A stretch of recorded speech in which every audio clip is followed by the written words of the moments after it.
Bismillah ar-Rahman ar-Rahim. Assalamu alaikum. My name is Roger Abu Ismail. I am originally from Northern Ireland, a town about 40 miles away from Belfast called Dungannon. I am married with 3 children. My children are Ismail, Omar and Sarah, and they're aged between 1 and 4 years old. I am a dentist and I've been working as a dentist for approximately 8 years. I've also been a Muslim for approximately 8 years as well. When I grew up, I don't think I had any contact with any Muslims, although looking back at it, I remember there maybe being a couple of, I remember there was a guy called Kareem, and knowing that Kareem is like a Muslim name, then he might have been Muslim, but he certainly didn't really portray himself as a Muslim, or he didn't talk about it to his friends, or as far as I was aware. So generally, yeah, I don't think there's many Muslims. And now that I am a Muslim in my town, there's maybe 2 or 3 families that are Muslim within the town. I became a Muslim when I was in Dundee.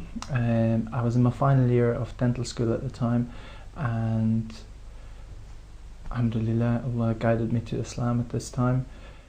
There were quite a few Muslims in my class, and I actually lived with a Muslim chap in first and second year, so I did have quite a lot of interaction with Muslims. The town that I come from, Dungannon, Northern Ireland is a bit different from England and other places. There's not a lot of Muslims over in Northern Ireland, and predominantly a white population. However, maybe 10 years, 15 years ago, there was a lot of Portuguese and Spanish and some other nationalities that came over looking for employment and things like that. They quite often would work in the meat factories and other places like that within my town, Dungannon. However, apart from that, it's generally just Northern Irish people that live there. So I didn't really have a lot of cultural awareness, shall we say, when I was living in Dungannon. So when I went to Dundee, then it opened my eyes to a lot of things. I have 1 younger brother and 2 older sisters, and alhamdulillah, my parents are both alive. None of them at the moment have accepted Islam, but may Allah guide them to Islam, inshallah. My brother, my parents are both quite practicing Christians. They're born again Christians, and I was brought up believing in God and reading the Bible and going to church and things like that. However, never really practiced the religion, Christianity, or never really become like a born again Christian. I suppose just because I was too busy enjoying myself, like what most people like to do.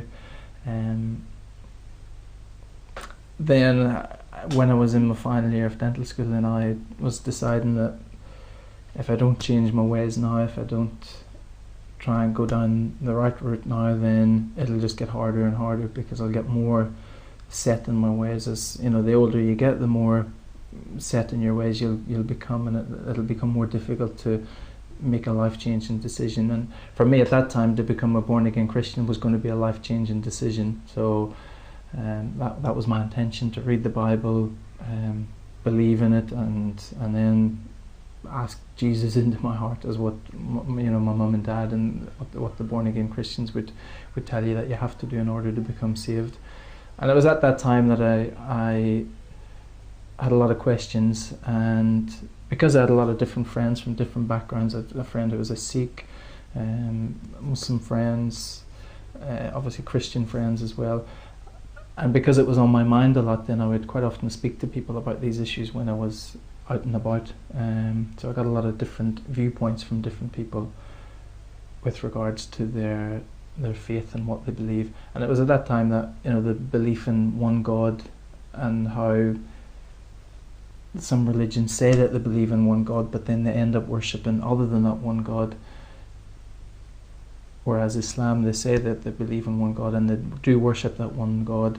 That was the main point that settled in my mind, and it was difficult for me to become a born again Christian after acknowledging that, after acknowledging that fact.